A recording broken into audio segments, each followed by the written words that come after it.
Shalom everyone and Chodesh Tov. We are right now starting the month of Kislev, also the sign of Sagittarius, or in Hebrew, Keshet. Keshet in Hebrew means the rainbow. So why the rainbow? If the flood happened in the month of Cheshvan, Scorpio, the rain lasted for 40 days, so the rain stopped on Sagittarius on the month of Kislev, and the rainbow has been shown also on this month. And that's one of the symbols of this month. And also, so that's why when we're talking about the bow, because there's a mix-up, because Sagittarius is the archer, and we're talking about the rainbow, not the archbow, but the rainbow. And this is a big difference. Although we have the non-spiritual aspect of Sagittarius to be the archer, but the spiritual aspect is the rainbow. And I'll explain how is it possible. First of all, what is as an introduction? A lot of people are asking, what is the connection between astrology, Kabbalah, and Judaism? And the answer is very simple. You cannot understand the Hebrew calendar, the biblical calendar, without astrology.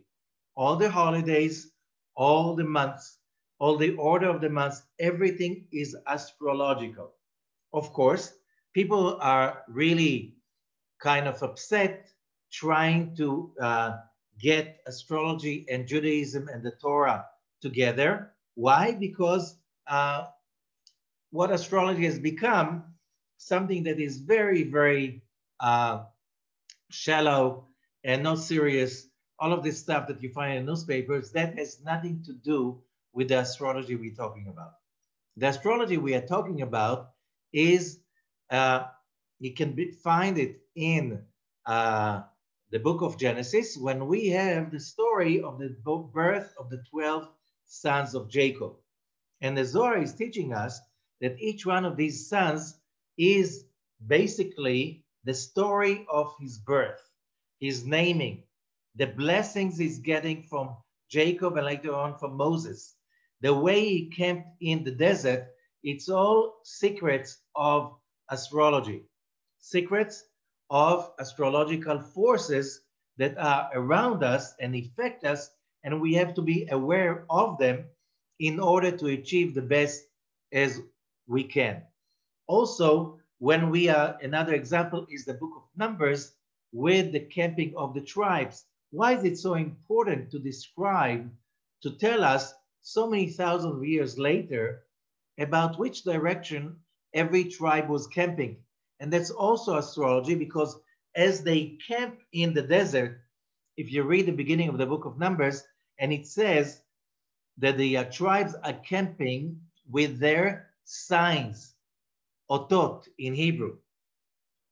The same word is used in the whole 5 books of Moses one more time, where it is being mentioned on Genesis chapter 1 on the 4th day, when the stars in the heaven are being created to be leotot, to be signs, and for holidays and for years. So the word signs, otot, appear twice, one for the signs of the zodiac and one for the 12 tribes of Israel as they camp in the desert. And how do they camp in the desert? 3 to the south, 3 to the north, 3 to the east, and 3 to the west. And that gives us the division to 4 seasons. Again, we are into it. So if we want to understand how does it work, I already explained many times in other lectures about the zodiac signs, but I'll explain to the ones who did not hear it yet. The Zohar says we should not think that constellations of stars, and there are billions of them, and there are billions of galaxies, the Zohar is explaining. That's in the Parashat Truma, in Parashat Vayakel, and so on. But there's also in Parashat Yitro that it says very clearly It's not that the stars affect us. The Creator himself created this universe with ongoing changing forces that surround us and go through us and affect our lives constantly.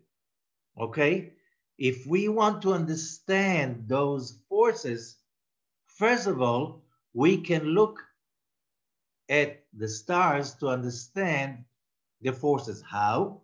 And the Zohar explains the same way if you want to see somebody's thinking, emotions, and so on, does a person think and feel? The brain and the heart. But if you look at the person's brain or the person's heart, you see nothing. So where do you look at? You look at the person's face. And of course, the feelings, the emotions are not in the face, but they manifest through the face. And that's why in Hebrew, the word panim, face, is exactly the same letters of pnim, inside. So your face shows the inside the same way that right now you look at the screen. The lecture is not happening on the screen, it's happening somewhere else, okay? But the screen shows what's happening somewhere else that you can't see that far, okay, or that deep. Understanding that, we understand that the stars show us, they do not affect us, okay? They show us that we live, as the physicists are saying, we live in a soup of energies. If I want to function better, the Zohar says I need to understand the weather in that soup, which means we're talking about where these energies are flowing to, what kind of a pace, what kind of a frequency or vibration. By learning about it, and that's why we do it on Rosh Chodesh, by learning about it, we learn to tune ourselves to that frequency of this coming month, so we can adjust ourselves to the forces around us. We learn through the study of that month how to tune our minds and our hearts to the forces of that reveal themselves and give us the opportunities every month, again and again and again. So here we are in the month of Kislev, Sagittarius. Okay, and what is this month about? So there are few layers when you study Kabbalah. There are few layers of getting into understanding a month. The first layer, you go into the Tetragrammaton and you look at the structure of the month within that force that we call the Tetragrammaton. The Tetragrammaton is basically an equation. It's not God. It's an equation of the way God's light appear and reveal themselves in our physical reality. Okay? And what do we have in this name? We have 4 letters, and these 4 letters represent 4 forces. So if you know you are more into Kabbalah, so you know these are the Sefirot of Chokhmah. The Yud is corresponding to Chokhmah, the Hey to Binah, the Vav to Zeranpin, and the Lasei to Malchut. Okay, that corresponds also to the 4 elements. The Chokhmah is corresponding to fire, the Binah to water, the Zeranpin, the Vav, is corresponding to air, and the Hey, the Lasei, corresponding to earth. So if the biblical year is starting, the first month is in Nisan, Aries. So we know that Aries is the beginning, so that's corresponding to the letter Yud, fire, okay, Sefirat Chokhmah, which is the spring. So that's the major force ruling or manifesting in the universe during the period of these 3 months of the spring. Then you have the Hay, the upper Hay, Binah, that's the summer, and the third season, the fall, autumn, is corresponding to the letter Vav, Zeranpin, which is air. Okay, what does that mean? It means that the godly forces, which are endless, however, when they come down the Sephirot, they come down and emanate through the curtains because they cannot reveal themselves directly. They will burn us otherwise. But when they come down to manifest, they manifest through different curtains every month, every year, every month, every season, and every hour of the day. Okay, so if we want to understand what kind of forces are manifesting around us, okay, we look at the stars and we realize, okay, we are now in the month of Kislev. And this month is the third month of the third season from the beginning. What does it mean, third? Third is the element of air, and air means central color, balance.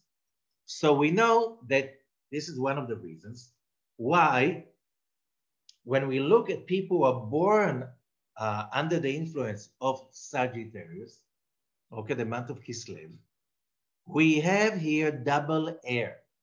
One air is because it is the whole season, which means all 3 months, Libra, Scorpio, and Sagittarius. And that means that all of these 3 zodiac signs have air in their base. And that means looking always for balance. They're really, really sensitive to imbalance and injustice. Okay. Very clever because air means also logic. Very clever and fast thinkers. All 3. Okay, that's the base. On that we have, from the 3 signs, we have right, left, and center. Every season, you have 3 signs, right, left, and center. So Libra is right, water. So we have here more compassion, more love, more sharing, and so on. Scorpio is left, fire. We have more cruelty, force, judgment, and so on. That's Scorpio. On top of their brilliance. And then comes Sagittarius, which is air upon air, which means they are very, very super fast thinkers, very much in their thinking and their logic. They love philosophy. They love ideas. They love all the beauty of thinking and thought and stuff like this, which means it can be theology and philosophy and math and all kinds of things that they look beautiful because it's the beauty of the science of thinking. Okay, what else? They are very sensitive to imbalance because air is about finding the balance. Okay, they will go for justice. They will go for it. They will pursue it. They will look for it, for all of that justice, because the drive is looking for air. Air is balanced central color. Okay, and on top of it, they are a fire sign. You know what we know. Whoever learns a little bit of Western astrology, every sign has an element, and that's the 3rd layer. Okay, the other 2 layers, I've never seen any astrologer relating to it. If you have, like, they call it a different name, but not in this way. Okay, but here it's a fire sign on the 3rd layer. Fire means judgment. Fire means creativity. Fire means consuming, always taking, always creating, always consuming, which means taking and taking within. And so, and when we have fire with double air, you know, what fans the fire? Air. And therefore, one thing when you know somebody who's a typical Sagittarius, and I remember again, we're talking about a typical Sagittarius, like people are born different hours of the day. So you have a rising sign. People have also past lives and all kinds of other stories in their life that affect the manifestation of their zodiac sign. But when we're talking about the prototype of a Sagittarian, we're talking about people with super fast energies. Why? One fire, double air. There's so much air fanning the fire. Whoever tried to light a fire and make a barbecue, the bigger the fan, the bigger the fire. So here we have two big fans and one big fire, and that's why Sagittarians are like very, very fast, very active, very speedy. They are everywhere all the time, running, no patience for sitting there and waiting for something, just on the go, on the go, on the go. Okay? And they have no patience for slow process, slow thinking, slow people, boring people. They just, you lose them, they move on. Okay? So that's basically on the base of what Sagittarius is about, coming from analyzing just the structure of the zodiac according to Kabbalistic terms. And Zeir Anpin, as we said, there's a lot of chesed, a lot of caring and sharing and loving and looking for, again, balance between the upper world and the lower world. And you can find it this way or another in all three zodiac signs, especially in the month of Sagittarius.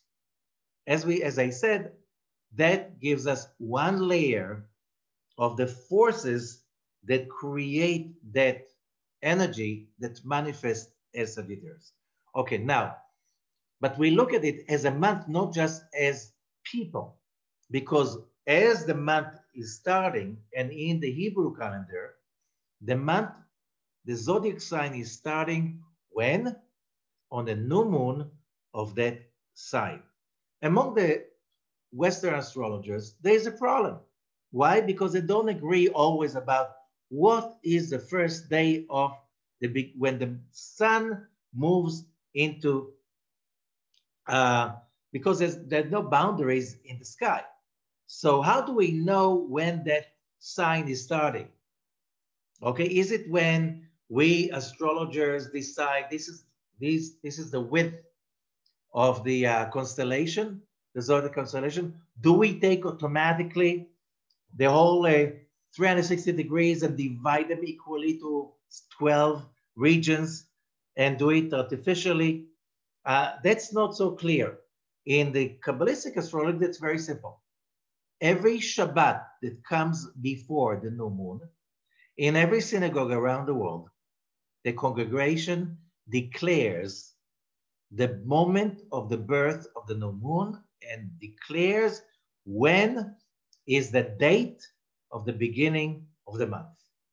The moment so many people around the world declares that, we learn from Jewish tradition that we have the power with our mouth to determine when is the zodiac changing, which means if somebody was born, let's say today is the 16th of November, which means according to the regular astrology, we're still in Scorpio, okay?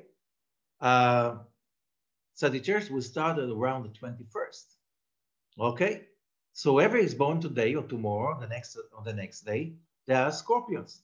According to the Kabbalistic calendar, because the last Shabbat, it was declared in every synagogue around the world by the congregation holding the Torah that the month of Kislev is starting tonight, Tuesday, November 16th. Okay, it will be the first day of the month of Kislev. From that moment on, the sun is the big projector, correct? But the satellite that controls the broadcasting is the moon. And the moon has been switched right now as we speak at sundown in Israel, in Jerusalem. As we speak, the moon switched to Sagittarius, which means the sun is still maybe broadcasting Scorpio. Okay, so whoever is born today in the next few days will be a Sagittarius. How he will have in the background some influences of Scorpio because the sun is still in Scorpio. But the soul and the real influence will be Kabbalistically of Sagittarius. Okay, now it's not the only thing that it's a combination. It's also every moment. What is the rising sign? What is the, right now, where is Mars? Where is Jupiter? Whatever in the sky. That adds up. Astrology is not very simple. It's like a huge kaleidoscope with many, many circles that are changing all the time. They have rotating different pace with different colors. And every moment you have a picture, as Rabbi Isaac Luria says, that has never manifested itself since the beginning of the creation. So every day, every moment, it's another opportunity that never appeared before in front of humanity. And that's how we look, that's how we should look at life. Now let's add another layer. And the other layer is, as we see in the top of the picture, we have two letters, Samech on the right and Gimel on the left. Where are these letters coming from?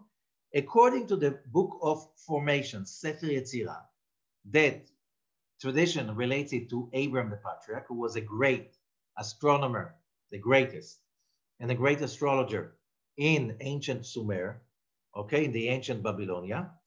Now, Abram writes in his book, okay, about the fact that the whole world has been created, generated through the forces of 22 building blocks.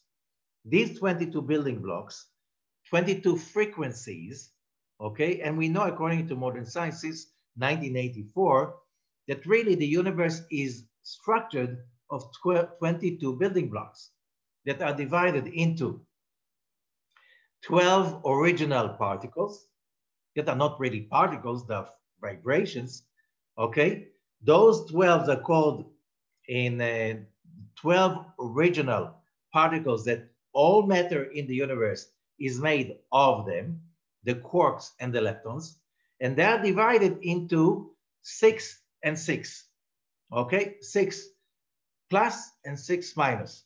Abram speaks about 12 letters. They're called the simple letters, okay? They're divided into 6 plus, 6 minus, 6 male, 6 female. Each 6 are divided into 3 upper and 3 lower. Same thing, the quarks and the leptons, they're 6 and 6, but they're divided into 3 upper and 3 lower. Exactly the same structure. These are called the 12 simple letters. The 12 simple letters, and in Hebrew, it's not the word letter, but it's the word ot. And ot means a sign, but ot in Hebrew also means a frequency. When you want to say a radio frequency, you use ot. When you're looking about an electric signal, you again use the word ot. So ot is a frequency and an energy signal. Okay, those 12 frequencies and signals, okay, they are the basic building blocks of the universe. Now, of course, each zodiac sign is comprised of many, many forces, but the dominant is the letter of that month as it appears in Abram's book. And according to Abram, the letter Samech is the letter that its frequency is the base force behind the sign of Sagittarius. Now, what does Samech means?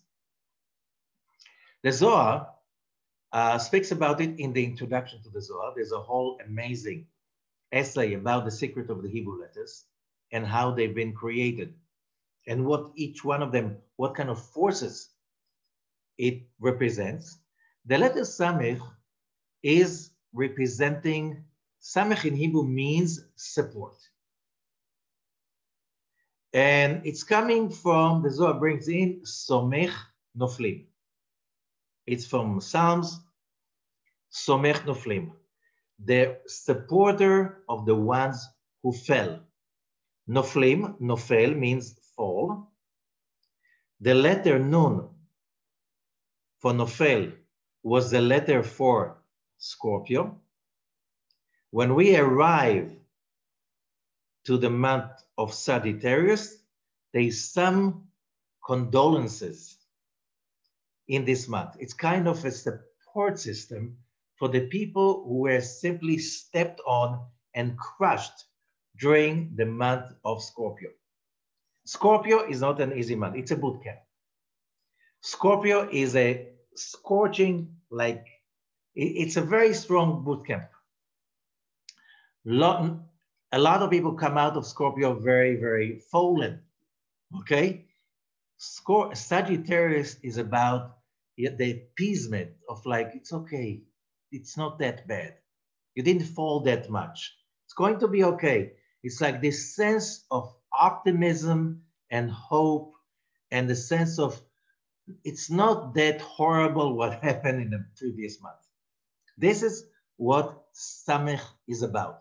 Samech is that force in the universe that is affecting every human being, not just Sagittarius, every human being. Why? Because we know that every human being has a kind of a protective psychology, protective system when terrible things happen to us. And when it's over and we fell and we are crushed, we have a kind of system of forgetfulness, denial, whatever that tells us, you know what, it was not that bad. Which means you don't think it's the end of the world. When we go through Scorpio, there are moments you think it's the end of the world. It's very easy during the month of Scorpio, or for Scorpions themselves, to fall into like, this is the end. It's over. Because it's like very extreme. The emotions during the month of Scorpio are very extreme. But when we come to Sagittarius, it's mellow. Why? You have the letter Samech, which is like a sedative. See, Samech, sedative. It gives you a support. Why? The Zohar says, if we don't have somebody who fell, somebody who made a terrible mistake, let's say he went through an amazing big challenge and he did not do the job. And you feel that feeling of like missing once in a lifetime opportunity. Okay?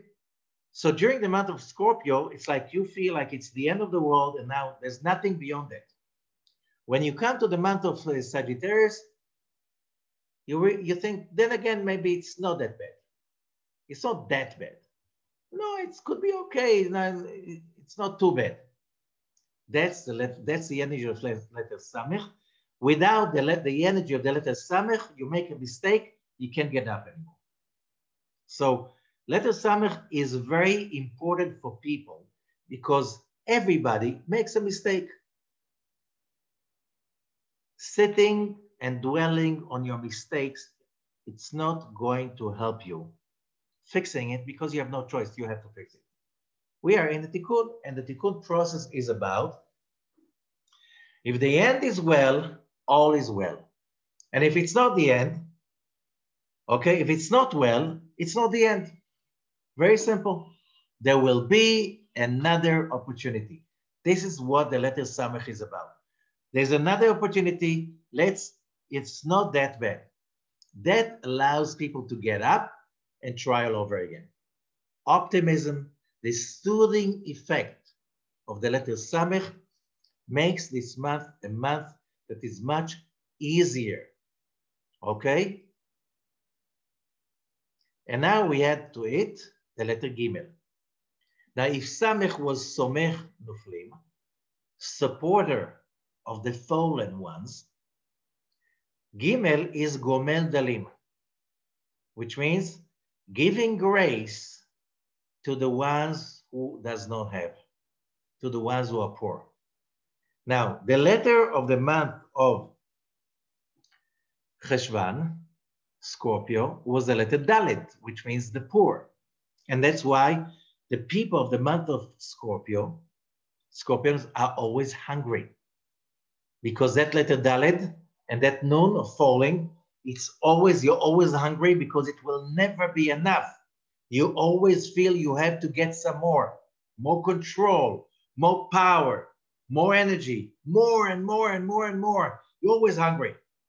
The letter Gimel is the letter of satiation.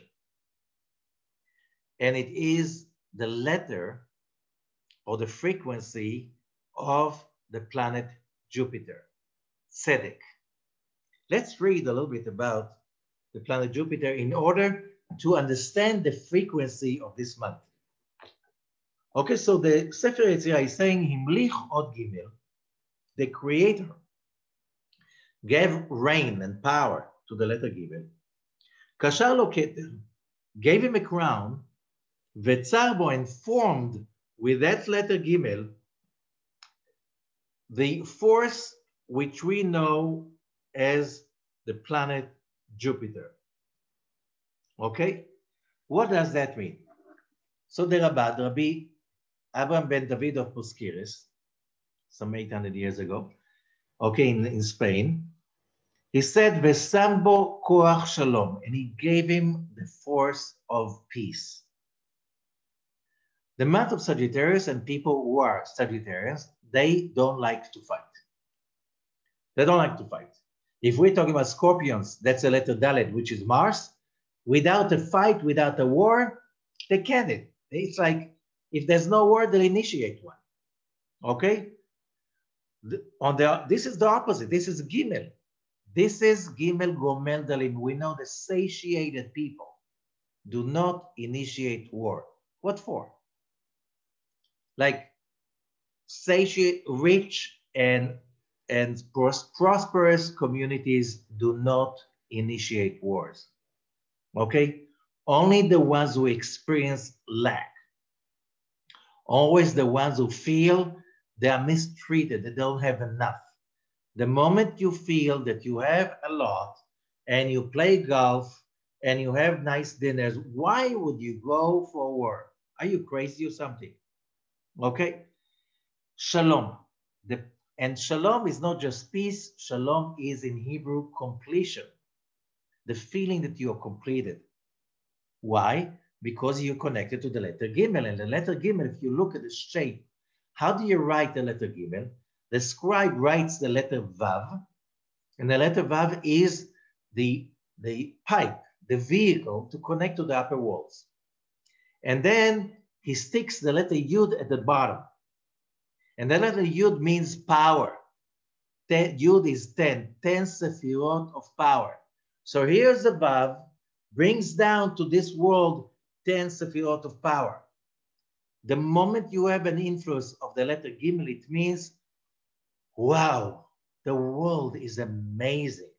What a wonderful world.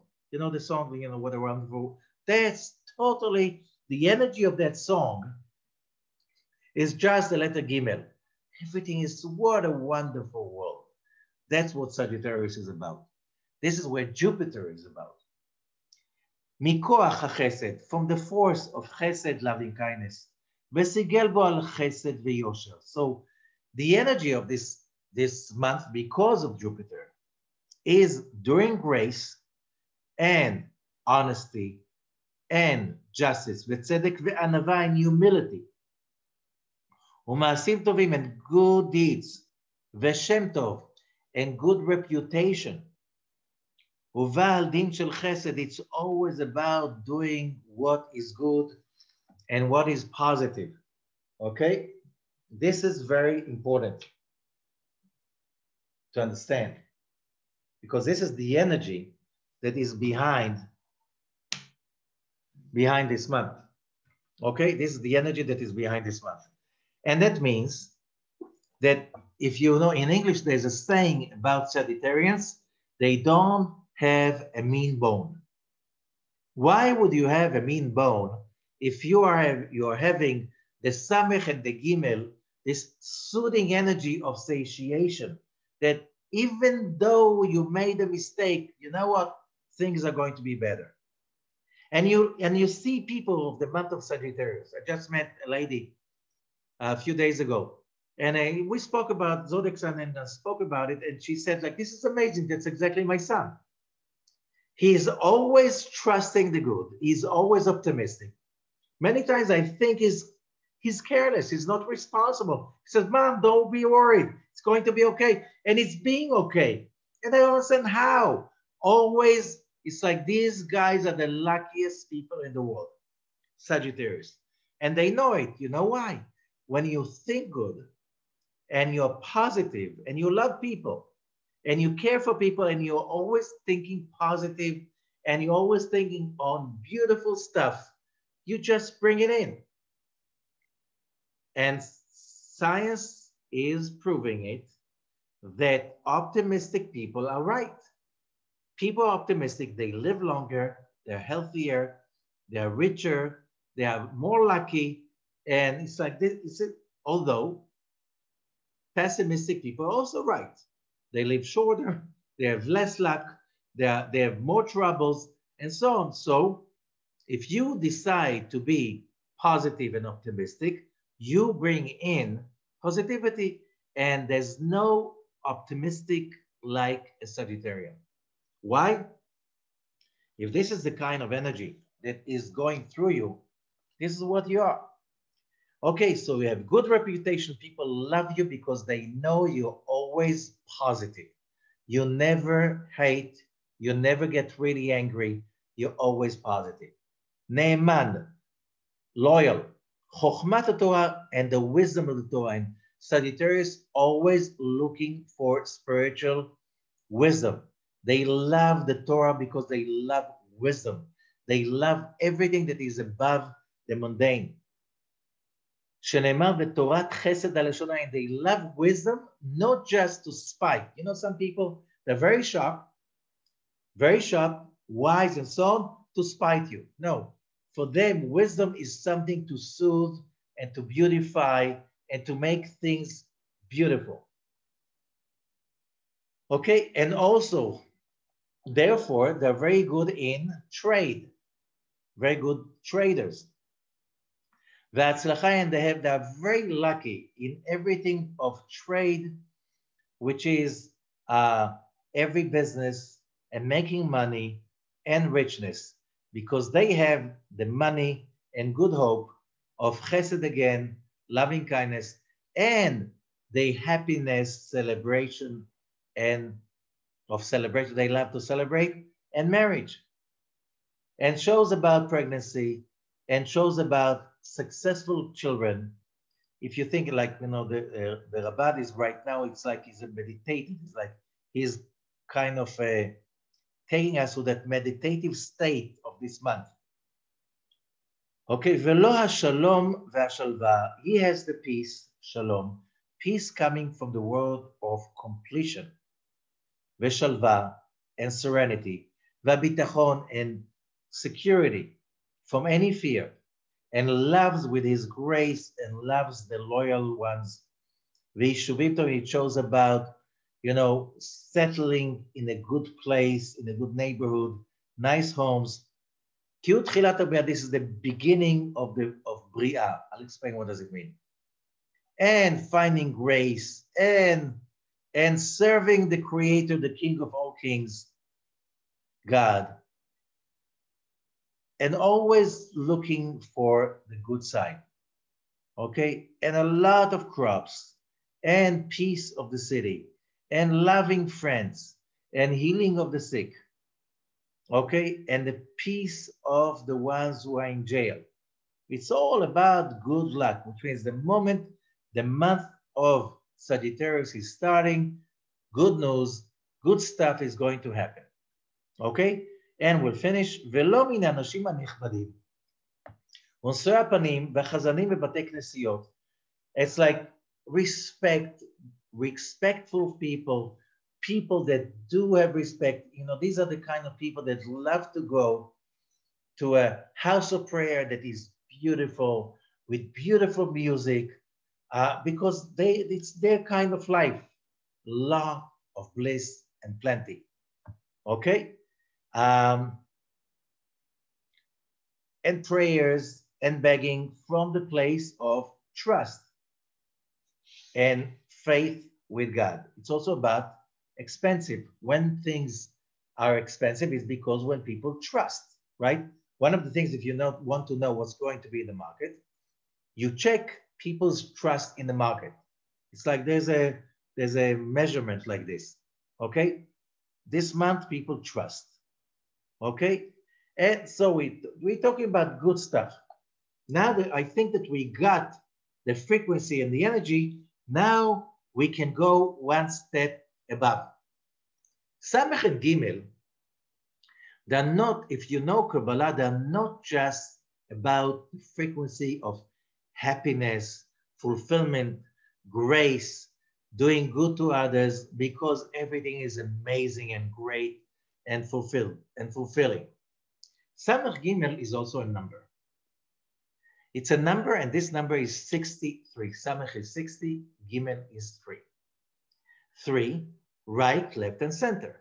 Right, left, and center means when everything is balanced, there's a flow.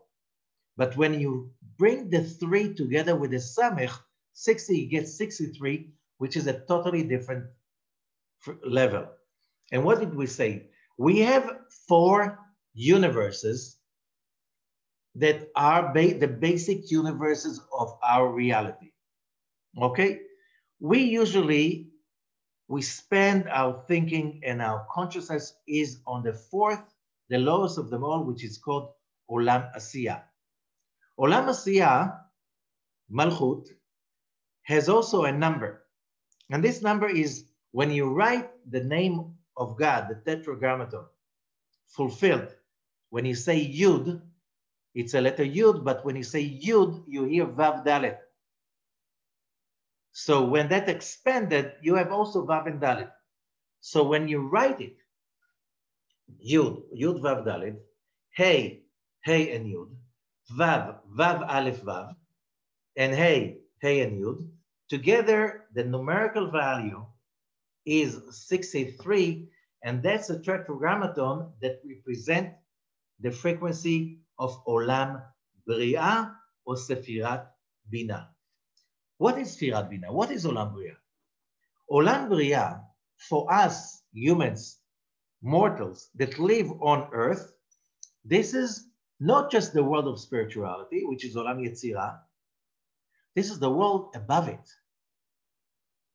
That's the world where all life comes from to our world.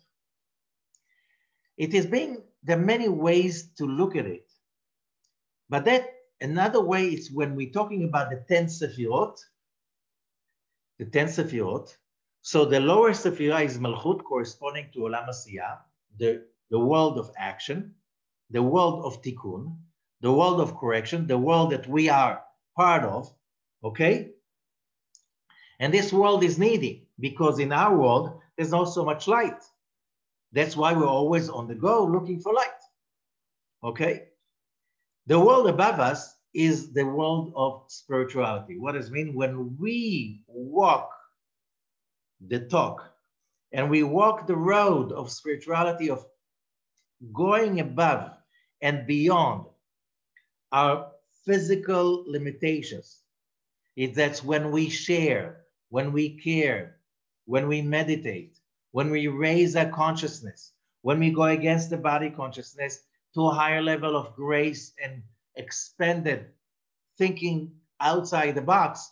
That's the world of the spirituality. That's Olam Yetzirah. Olam Yetzirah, the world of formation, or Ruach, spirituality. Okay? But the world above Olam Yetzirah, that's the world we want to connect to. This is Olam Beria, the world of creation. Okay? And this world is also, when we count the Sefirot, Olam Asiyah is Sfirat Malchut. Olam Yetzirah is the 6 Sefirot of Zeranpin. Chesed, Gvura, Tiferet, Netzach, Hod, and Yesod, which is represented by what we know as the 6 points of the Star of David. Okay, that's a scheme. But all of these 6 points belong to Olam Yetzirah. So when you want to go one higher, you go to the 8th level. Okay, 1 of Malchut, 6 of Olam Yetzirah. The next level will be the 8th one. And that's why the number 8 represents the supernatural, the world beyond. And that's why the circumcision happens on the 8th day after the birth of the baby boy. That's why the number 8 symbolizes so many places, going above logic and above what we can understand with our minds and logic. Okay, Olam Bria can be looked at as the 8th level from the bottom, or Olam Bria is also looked at as 63, the frequency of Youdkevitch written as the numerical value of 63. Both is the same. Okay, so when do we have the opportunity to connect to that realm of bliss, which is called Habrecha Ha'elyona, the divine upper pool, the storage of life force? Okay, when do we connect to it? In the beginning of the season of the fall, we have a whole month, the month of Libra. Rosh Hashanah and Yom Kippur, we connect over there in order to draw life for the whole year. At the end of the holidays, on Simchat Torah, the opening is being closed, and as much life of health, sustenance, and the energy of living we drew from above, now this is finalized for the rest of the year. However, the sages are saying there is still an opportunity till the end of Hanukkah. Why? Because that storage has a kind of another opening, like a second chance during the month of Kislev.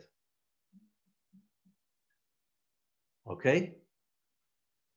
During the month of Kislev.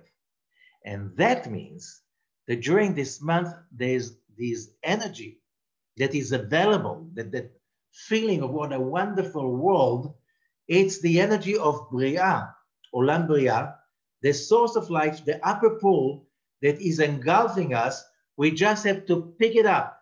How? Similarities attract. How do we connect to that energy? Grace, sharing, and caring. It's easier to reconnect to that power and basically fulfill our batteries for the coming year. When? Especially during Hanukkah. Look at the word Hanukkah.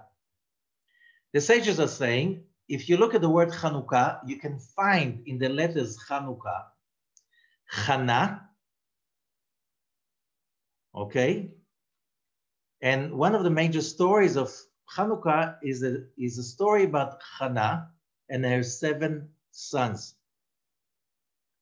Just again, who has 7 sons? Leah. Leah represented the Olam Bria and Bina, Sfirat Bina in the upper pool. Also, Leah, Jacob's wife. How many sons did she have? She had 6 daughters, 6 sons and a daughter. Here we have Hannah, and Hannah numerical value, Chet of Hannah is 8, Nun of Hannah is 50, Hey is 5, together 63. So when we have this story of Hannah and her 7 sons, that all of them were willing to be burned to the stake, just not to give up their faith in the Creator and the Torah. Here we have the story with devotion and excitement about, positive excitement, about spirituality and about spiritual rules, living this way, during this month, you can achieve a connection to Chana, Bina, the mother of the seven. Okay? Like Bina is sitting above seven Setirot of Zeranpin and Malchut. Okay? And okay, let's go back. Hanukkah, you have the letters Chana, again, symbol for Bina. And what's left? Kafvav. Kafvav is 26. That's Zeranpin, that's Olam Yetzirah.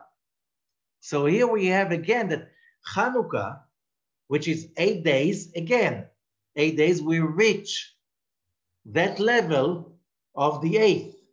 And that's why when we have the song Ma'oz Tu Yeshuati, the 5th paragraph says, Bnei Bina Yemei Shmona, that the sons of Bina, the 8 days. Again, it's a hint we're connecting to Bina, which means if you feel that during the boot camp of the month of Scorpio, you realize that you didn't work enough during Rosh Hashanah, Yom Kippur, and Sukkot, and the Slichot. Now you have another chance to regain those forces you did not achieve during the month of Libra. It's a second chance. It's like, when you get the second chance to go to do an exam at the university. Okay, you can try it again. There's a connection again. So there's so much bliss in this month. So much bliss in this month. So much power and so much positive energy. And how do we connect to it? Grace, devotion, faith, and looking for real spiritual wisdom. It's easier during this month. This is why it's called the month of miracles. Why? If you take the letters, as remember we said that the letter Samech, okay, remember the letter Samech is for Sagittarius, and we said it's Somech Noflim, supporting the fallen ones. Somech Noflim is also the same letters as Nes, a miracle. Okay? Now we said that Gimel is Gomel Dalim, giving grace to the poor. Gomel Dalim, Gimel Daled is Gad. Gad in Hebrew means good luck, good fortune. So we have a month of good luck and good fortunes. We connect to this month through meditating on Samech Gimel every day to bring in the light of that month, especially when we pray the prayer and we do the meditation of the Ana Bekoach. The second line, Kabel Rinat Amecha, what you have in the bottom. Kabel Rinat Amecha Sagvenu Ta'arenu Noah. The first letter of every word, Kuf Reish Ayin Sintet Nun. These letters are connecting us to Jupiter. And there we can meditate on the Samech Gimel. The Zohar says, when we do Kabel Rinat Amecha Sagvenu Ta'arenu Noah, we can open a window in the heaven. In that window, there are two additional windows. You have, because Jupiter is affecting Sagittarius and Pisces. So you have an option to open Sagittarius with the letter Samech or to open Pisces with the letter Kuf. During the month of Kislev, we do open the one with Samech. So together, Samech and Gimel, we go into that window, the Zohar says, that we can connect to the energy flow of the month of Sagittarius. Okay. Again, and also, we know, according to Tikkunei Zohar, which are 70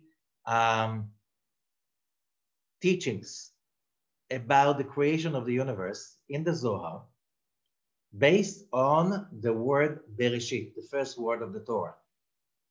Now, over there it says that there are 12 permutations, possible permutations of the Tetragrammaton, Youdkevitch. Each one of them is another way to connect to the frequency of one of the 12 signs of the zodiac. The one that is connecting to Sagittarius, Kislev, is the Vav, Yud, Hey, and Hey, as we see in front of us. What's special about this permutation? First of all, you see that the two letters in the beginning, they are thinner. They are male letters. What is male? Male is the upper light energy force, which means in this month, the upper light is dominant and very active. That's why people of Sagittarius, they're very proactive. They're very active. They're full of energies all the time. And then follow the female letters, Hey and Hey, that are the recipients. They are the vessels. We just said only beautiful things about Sagittarius. So what is the Tikkun of Sagittarius? The Tikkun of Sagittarius because they are so nice, and because they're always surrounded with such a halo of positivity, they can become dangerously complacent. They can't say no, they're too nice. They don't need and they don't feel like putting the boundaries, telling people, no, you can't have that. Everyone who comes to them and says, please give me that, please give me that, they can't say no. And then they feel, after a while, victimized. And when they feel victimized and drained, they become the archers. They start to shoot arrows, which it looks like they're tactless. It's like they say nonsense that hurt people. You know at that moment that the Sagittarius has been hurt and he has no idea how to get out of it. Look at the holiday of Hanukkah. The historical story is that the story is happening during the period of the Second Temple. After the building of the Second Temple, there were a few centuries of peace, prosperity. Everything was growing and going well.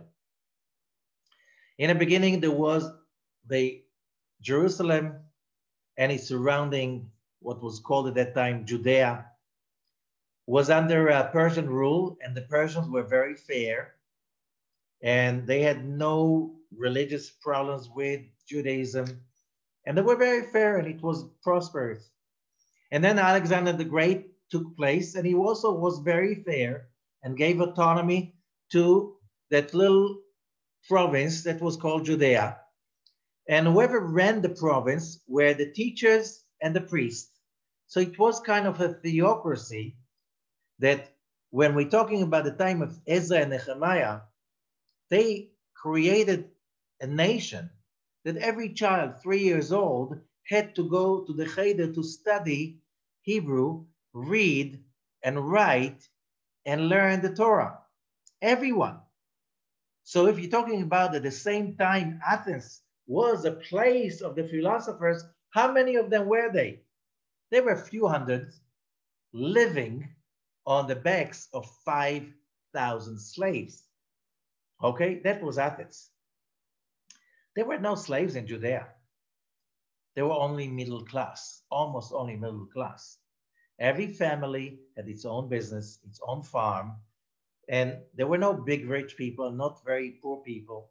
Where poor, so the treasury of the temple supported them, and everybody had the right to study.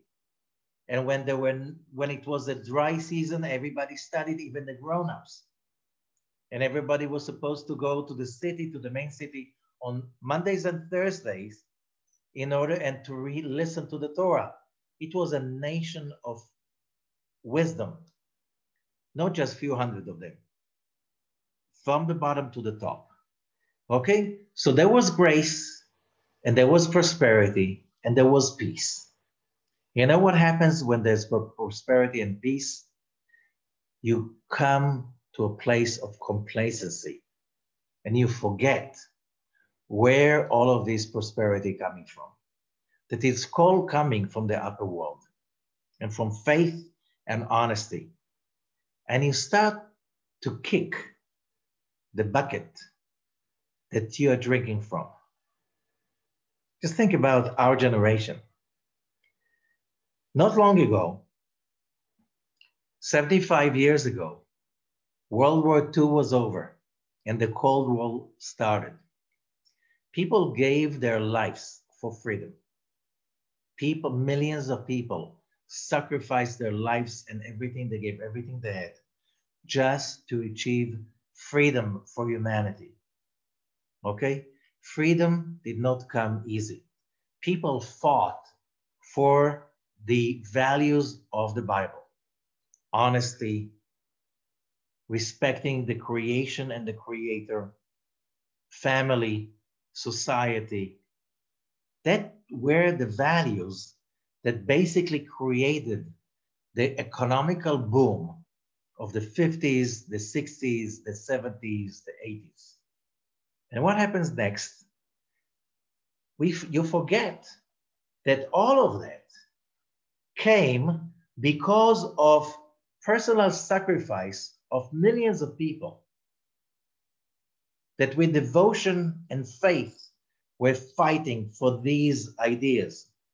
And then people sacrifice, people give everything again back to false ideas of individuality, which is basically narcissism, egotism, and stupidity, not appreciating all the hard work of the previous generations.